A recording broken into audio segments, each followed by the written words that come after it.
ETF index mutual funds నేర్చుకుని stock మార్కెట్లో రాణించాలనుకుంటున్నారా? వెంటనే ఈ నెంబర్కి కాల్ చేయండి.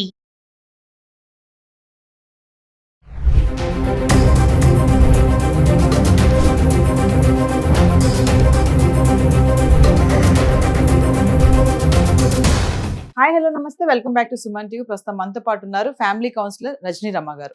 నమస్తే మ్యామ్. నమస్తే నవీన్. మ్యామ్, ఈ పెళ్ళిళ్ళ మీద మనం చాలా వీడియోలు చేసాం. అబ్బాయిలకి ఎందుకు అసలు పెళ్ళిళ్ళు అవ్వట్లేదు, లేట్గా ఎందుకు పెళ్ళిళ్ళు చేసుకుంటారు, అమ్మాయిలు కూడా చాలా ఒంటరిగా ఉందాం అనుకుంటున్నారు, పెళ్లి చేసుకోవాలనుకోవట్లేదు. సో మళ్ళీ ఈరోజు ఇంకొక టాపిక్ ఏంటంటే, అబ్బాయిల్ని ఇప్పుడు మామూలుగా పెళ్లి చూపులకి వెళ్ళినప్పుడు అబ్బాయి ఉద్యోగం ఏం చేస్తున్నాడు, శాలరీ ఎంత, ఇదంతా ఒక ఎత్తు ఒకప్పుడు. మళ్ళీ తర్వాత ఏంటంటే రీసెంట్గా సిబిల్ స్కోర్ మీద కూడా వచ్చింది. నీ సిబిల్ స్కోర్ ఎంత ఉంది, తక్కువ ఉందని తెలిసి పెళ్లి కూడా ఆపేశారు. ఇప్పుడు ఇంకెంతవరకు వచ్చేసిందంటే, పెళ్లి చేసుకోవాలంటే మగతనం టెస్ట్ చేసుకోవాలి, నాకు ఆ సర్టిఫికేట్ కావాలి, మస్ట్గా సర్టిఫికేట్ వస్తేనే నేను పెళ్లి చేసుకుంటా అనే వరకు ఈ జనరేషన్ వచ్చేసింది. ఒకసారి మరి దాని గురించి ఏం చెప్తారు? మరి అబ్బాయిల పరిస్థితి ఏంటి? మరి ఇప్పుడు పెళ్లి చేసుకోవాలంటే అబ్బాయిలు అందరూ భయపడుతున్నారు. అంతకుముందు ఏదో డబ్బులు ఏంటి, ఉద్యోగం అడిగేవాళ్ళు, మరి ఇప్పటి వరకు ఇంతవరకు వచ్చేసారు ఏంటి అనేది ఒక కన్ఫ్యూజన్. మరి దీనికి మీరు అంటే బివేర్ ఆఫ్ అని డాష్ డాష్ డాష్ ఏంటంటే, విచ్చలవిడితనాన్ని తగ్గించడానికి ఎన్నో మార్గాలు పుట్టుకొస్తున్నాయి. తెలియకుండానే వాటిని ప్రొడ్యూస్ చేస్తున్నారు. ఇలా అనుకోవచ్చు ఈ సందర్భంలో. ఎట్లా అంటే ఈ క్రియేట్ చేస్తున్నారు అనుకోవచ్చు. ఈ కొత్త కొత్త మార్పులన్నీ కూడా ఒళ్ళు దగ్గర పెట్టుకుని బ్రతకడానికి. ఇప్పుడు ఎన్నో తప్పులు, ఎన్నో చెడు వ్యవహారాలు ఎన్నో జరుగుతున్నాయి కదా సమాజంలో. అవన్నీ ఎలా సరవ్వాలి, ఎవరు దీనికి కేరింగ్ తీసుకుంటారు, ఎవరు అదుపు చేస్తారు అనే కదా ప్రశ్న. అందరూ అనుకుంటున్నాం కానీ దీనికి ఎవరు పరిష్కారం చేసేది అని అనుకుంటున్నాం కదా. అని అనుకుంటున్నప్పుడు ఇలాంటి కొన్ని సమస్యలకి ఇలాంటి అమ్మాయిల నిర్ణయాలు తీసుకుంటే అవి ఒక పరిష్కారంగా తయారవుతున్నాయి. అంటే విచ్చలవిడితనంగా ఉండకుండా, తప్పులు చేయకుండా, చెడు మార్గంలోకి పోకుండా అమ్మాయిలైనా సరే అబ్బాయిలైనా సరే సక్రమమైన మార్గంలో ఉండి తీరాల్సిందే అనేది తెలియజెప్తుంది నాకు ఈ నిర్ణయాలు. అది వాళ్ళకి తెలియకుండానే అమ్మాయిలు డిమాండ్ చేస్తున్నారు. ఇది ఇటు నుంచి ఇలా సరే, అది బ్యాలెన్స్ అంటే ఇదే. మరి ఇప్పుడు లేకపోతే వాళ్ళు ఎవరికి కావాల్సిన వాళ్ళు ఉంటున్నారుగా, ఎలా పడితే అలా ఉంటున్నారుగా. అది ఎలా కుదురుతుంది? పెళ్లి చేసుకోవాలనుకుంటే పెళ్ళి అయిన తర్వాత కానీ, పెళ్లికి ముందు నిర్ణయం తీసుకోవాలన్నా ఇలాంటి వ్యక్తులతో కుదరదు.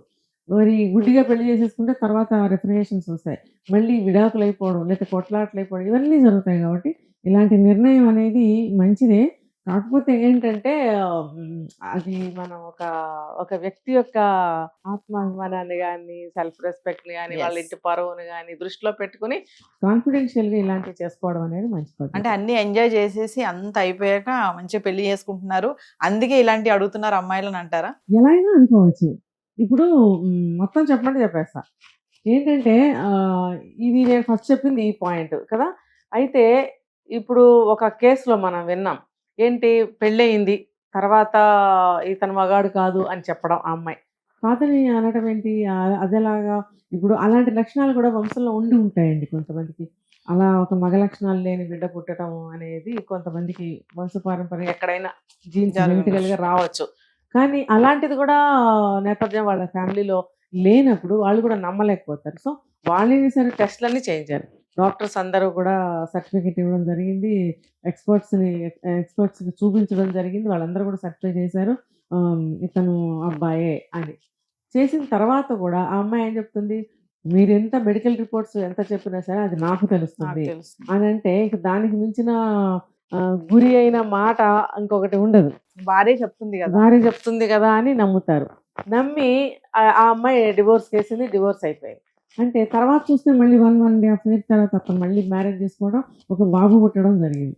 అంటే ఇప్పుడు ఏది తప్పు ఏది కరెక్ట్ అనుకోవాలి, ఇందులో మరి సాక్ష్యం కనిపిస్తుంది కదా. అంటే ఇప్పుడు మీరు అన్నట్టు చాలా మంది అమ్మాయిలు ఒక 2 విధాలుగా అనమాట. బాగుంటే ఒకలాగా, బాగోపోతే ఒకలాగా. అంటే బాగుంటే ఓకే నీతో నడుస్తా, బాగోపోతే ఎటువంటి నిందలైనా నీ మీద వేసేస్తా, దానికి బలైపోతున్నారు అబ్బాయిలు. ఇప్పుడు మన ఒక చోట ఉన్న అబ్బాయిలు అందరూ ఇన్నోసెన్స్ అని చెప్పి ఒక చోట అబ్బాయిలు చెప్పడం జరిగింది మనకి ఒక కాలేజీలో. అంటే కొన్ని సందర్భాల్లో అబ్బాయిలు ఇన్నోసెన్స్, ఎందుకంటే వాళ్ళకి అంత మోసాన్ని అంత ఇదిగా గ్రహించలేకపోతారు. వాళ్ళు మోసమే కానివ్వండి, లేకపోతే వంచన ఏదైనా కానీ వాళ్ళు గ్రహించలేకపోతారు, అమాయకంగా పడిపోతారు అనమాట. ఇప్పుడు అందరూ కూడా అమ్మాయిలు ఎంత వాళ్ళ లైఫ్ గురించి ఎంత కేరింగ్ తీసుకుంటున్నారు, అవసరాన్ని బట్టి ఏ గొడుగుకి అది ఏ ఎండకు ఆ గొడుగు పట్టేయడము, ఆ అవసరానికి అటు ఈ అవసరానికి ఇటు దూకేయడం, ఇలాంటి లక్షణాలు ఇప్పుడు చాలా మంది అమ్మాయిల్లో ఉంటున్నాయి. ఎందుకనంటే అప్పుడు ఆ సంపాదన సరిపోలేదు, భర్త బాగానే ఉన్నాడు, సంసారం బాగానే ఉంది, నడుస్తుంది, కానీ మనకి మనీ సఫిషియెంట్గా లేదు, మన లగ్జరీ లైఫ్ లేదు, ఇలా ఏవైనా వేరు అక్రమ సంబంధాలు ఉన్నాయి. ఇలాంటప్పుడు అతని మీద భర్త మీద ఎటువంటి నిందలైనా వేసేదానికి సిద్ధంగా ఉంటున్నారు. ఎస్. అంటే కొన్నాళ్ళు కాపురం చేశాక నీకు తెలిసిందా మగాడని అంటే కాకపోవచ్చు. ఇప్పుడు మనం చెప్పుకున్న ఈ కేసులో ఆ అమ్మాయికి ఏదైనా ముందుగా లవ్ అఫైర్ ఉండి ఉండొచ్చు. అందుకని పెళ్లి చేసుకున్న తర్వాత ఇలా చెప్పేస్తే వాళ్ళు ఒప్పుకుంటారులే అని చెప్పి ఆ నిందేసేసింది.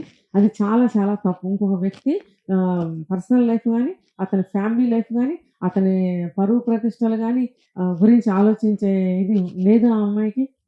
ఒకవేళ ఉండాలి, అటువంటి స్థితిలో ఆ అమ్మాయి ఉండాలి, ఆలోచించగలగాలి. ఆలోచించకుండా తన వైపు మాత్రమే ఆలోచించుకుని ఆ అబ్బాయిని కట్ ఆఫ్ చేయటం అనేది చాలా దారుణం, మోసం, ఇంకేమైనా చెప్పచ్చు. కాబట్టి ఇంకొక వైపు నుంచి చూస్తే అంటే ఈ మగతనం టెస్ట్ అనేది మనకు పెళ్ళయ్యి అన్నీ జరిగితే కానీ అబ్బాయి అవునా కదా తెలియదు కదా. అట్లాంటి జెన్యున్ కేసులు ఎన్ని ఉంటాయండి. ఒక ఫేక్ సర్టిఫికేట్ తీసుకొని వస్తే లేకపోతే అది చాలా తక్కువ రేర్ కేసుల్లో ఉంటాయి. ఇప్పుడు వాళ్ళ బిడ్డకి ఆ మగ లక్షణాలు లేనప్పుడు మోసం చేసి పెళ్ళిళ్ళు చేసే తక్కువ ఉన్నాయిలేండి, కానీ ఎక్కువగా అయితే లేవు కదా.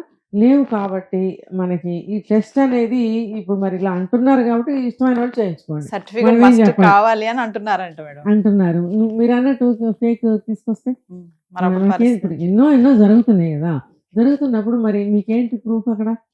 మరి డాక్టర్స్ ఇచ్చిన తర్వాత అతను కాదని తెలిసిందనుకోండి ఆఫ్టర్ మ్యారేజ్, అప్పుడు ఏం చేస్తావు?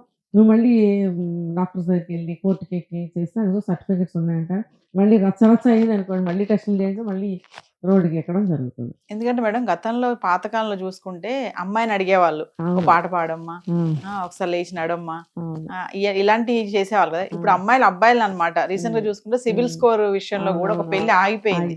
ఎంగేజ్మెంట్ అయింది, పెళ్లి వరకు వచ్చారు, ఎవరో బంధువులు అడిగారంట అబ్బాయి సివిల్ స్కోర్ ఎంత కనుక్కోండి అని. అడిగిన క్రమంలో తక్కువ ఉంది, అక్కడ పెళ్లి ఆపేశారు. ఇప్పుడు చూస్తే ఇలా టెస్ట్ సర్టిఫికేట్ కావాలంటున్నారు. అంటే మరి కొంతమంది కామెంట్స్ కూడా చేస్తున్నారు, సరే అబ్బాయిలని టెస్ట్ చేయించుకొని సర్టిఫికేట్ అడుగుతున్నారు, మరి అమ్మాయిలు ఏంటి? మరి అమ్మాయిలు కూడా వర్జిన్ టెస్ట్ చేయించుకోవాలి కదా. ఇప్పుడు పెళ్లి అనేది, సంసారం అనేది భార్య భర్తలు కలిసి చేయాల్సిన బాధ్యత కదా, మరి అమ్మాయి కూడా చేయించుకోవాలి కదా అని అడుగుతున్నారు. మరి దానికి ఆ మాటకే వస్తున్నాను. ఇప్పుడు సివిల్ స్కోర్ అనేది మనకి అతని యొక్క స్థితిగతులు తెలియజేసేది. లేదంటే అతనికి ఏమైనా లయబిలిటీస్ ఉన్నాయా, అతను ఎక్కడైనా వేరే విధంగా ఉన్నదా, బ్యాంక్స్లో ఏమైనా లోన్స్ తీసుకున్నారా, బయట ఎక్కడన్నా లోన్స్ తీసుకున్నారా, తీర్చలేకపోయాడా, ఎంత తీర్చాడు, ఇదంతా కూడా ఫైనాన్షియల్ స్టేటస్ తెలుసుకోవడం అనేది పర్వాలేదు. అది నేను కూడా ఓకే చేస్తాను. ఎందుకనంటే మనకి చూడడానికి ఇల్లు బాగానే ఉంటుంది, అంతా బాగానే ఉంటుంది, మెయింటైన్ చేస్తుంటారు, కానీ బ్యాక్ మనకి ఏం తెలియదు. సో ఇది తెలుసుకోవడం ఇంపార్టెంట్. తర్వాత మ్యారేజ్ అయిన తర్వాత అవంతా సినిమాలో చూసిన సెట్టింగ్ అంతా తీస్తారనుకోండి, అప్పుడు మనం లబోదివ్వమని ఏడవాలి. అంటే ఏడవాలి అని అంటే ఏమీ లేకపోతే కాపురం చేయమని వాళ్ళు ఉల్టా తిరుగుతారు అవతల వాళ్ళు. కానీ ఏదో కొంత ఉందంటేనే కదా పిల్లని ఇస్తారు, మా అమ్మాయి సుఖపడుతుందనే ఇస్తారు. ఇచ్చినప్పుడు వాళ్ళు కూడా అలాంటి మోసాలు చేయకూడదు. ఇప్పుడు అందుకని బ్యాంకు అకౌంట్స్ కూడా చెక్ చేస్తున్నారు ఈ రోజుల్లో. ఎందుకంటే ఇప్పుడు అందరికీ బ్యాంక్ అకౌంట్స్ ఉంటున్నాయి కదండి. ఇప్పుడు ఆ బ్యాంక్ అకౌంట్స్ ఈ పెళ్లి కొడుకు యొక్క అకౌంట్ ఎలా ఉందనేది చెక్ చేస్తే అతని యొక్క ప్రవర్తన కానీ, స్థితిగతులు కానీ అన్నీ కూడా వాళ్ళకి అర్థమవుతాయి. సో అలాంటివి మనం స్వాగతించవచ్చు. ఇప్పుడు మీరన్నారు ఈ అమ్మాయి కూడా వర్జినిటీ టెస్ట్ చేయించుకుంటే అంటే ఆ అబ్బాయిని అడిగినప్పుడు ఆ అబ్బాయి కూడా అమ్మాయిని అడగటంలో తప్పలేదు. అలాంటి అభిప్రాయాలు ఎవరికన్నా ఉంటే ఇద్దరు చేయించుకోండి. నువ్వు అబ్బాయిని అడుగుతున్నప్పుడు అబ్బాయి కూడా ఆ అమ్మాయిని అదే టైంలో అడగాలి. ఎందుకంటే తప్పేం లేదు, నన్ను అడిగావు కదా, నీది కూడా అడుగుతాను పట్టు అని చెప్పి ఇద్దరిదే అడగండి. ఇప్పుడు ఆ అబ్బాయిని అడిగినప్పుడు నిన్న అబ్బాయి అడిగినప్పుడు మళ్ళీ తప్పు పట్టకూడదు. ఇద్దరు చేయించుకొని వెళ్ళండి, ఏం తప్పేమి లేదు. కానీ ఇది మనసుకు తీసుకుని ఇంకో రకంగా అయిపోయింది అనుకోండి, అది అట్లాంటప్పుడు ఇది వర్కౌట్ అవ్వదు. ఇప్పుడు కొత్తగా వస్తున్న బయట విషయాలకి చాలా మంది జాగ్రత్తలు తీసుకుంటున్నారు, తప్పేమి లేదు. అలా ఎవరైనా జాగ్రత్త తీసుకోవాలి, ఇలా టెస్ట్ చేయించాలి అని అడిగితే కనుక ఫీల్ అవ్వాల్సిన పని ఏమీ లేదు. చేయించుకోండి, కానీ ఆ అమ్మాయిని కూడా చేయించుకోండి, మీకు కూడా ఆ బాధ తీరిపోతుంది కదా, ఆ అమ్మాయిని కూడా చేయించుకోండి అని అంటే. కాబట్టి రెండు వైపులా సమానంగా ఉండాలి జడ్జిమెంట్ అనేది. నేను చెప్పేది ఎప్పుడు అలాగే చెప్తాను. అసలే అబ్బాయిలు పెళ్లి అవ్వట్లేదని భయపడుతున్నారు మేడం. మరి ఇలాంటివన్నీ వస్తే మరి వాళ్ళ పరిస్థితి ఏంటి అనేది ఒక కన్ఫ్యూజన్. ఇప్పుడు అది. మీరు ఫైనల్ గా ఏం చెప్తారు? ఈ సర్టిఫికేట్ కావాలని అమ్మాయిలు అడుగుతున్నారు, మరి దీనికి ఏం చెప్తారు? అలా అడిగే వాళ్ళకి అబ్బాయిలు ఇష్టమైతే చేయించుకోమని చెప్తాను నేను. ఉమ్, ఇప్పుడు అది కంపల్సరీ చేయండి, ప్రతి ఒక్కరు చేయించండి అని నేను మెసేజ్ ఇవ్వను. ఎందుకంటే అది వాళ్ళ ఆత్మాభిమానానికి పరువు ప్రతిష్టలకు సంబంధించిన విషయం. అది ఎవరిష్టం వాళ్ళది. yes. ఇప్పుడు ఆ అమ్మాయి అడిగినప్పుడు అట్ ద సేమ్ టైం అబ్బాయి కూడా వెంటనే నువ్వు కూడా చేయించుకొని అడగాలి. ఏం తప్పలేదు. అంటే నేను ఎలా నేను నా మీద నీకు నమ్మకం లేనప్పుడు చేయించుకోమన్నప్పుడు నేను ఒప్పుకుంటున్నా. మరి నాకు కూడా నీకు నమ్మకం ఉండాలి కదా, సో నువ్వు కూడా చేయించుకో. అప్పుడు మళ్ళీ ఇద్దరి మధ్య అభిప్రాయాలు రాకూడదు, రావు. కోపాలు రాకూడదు, వేరే వేరే ఫీల్ అవ్వకూడదు.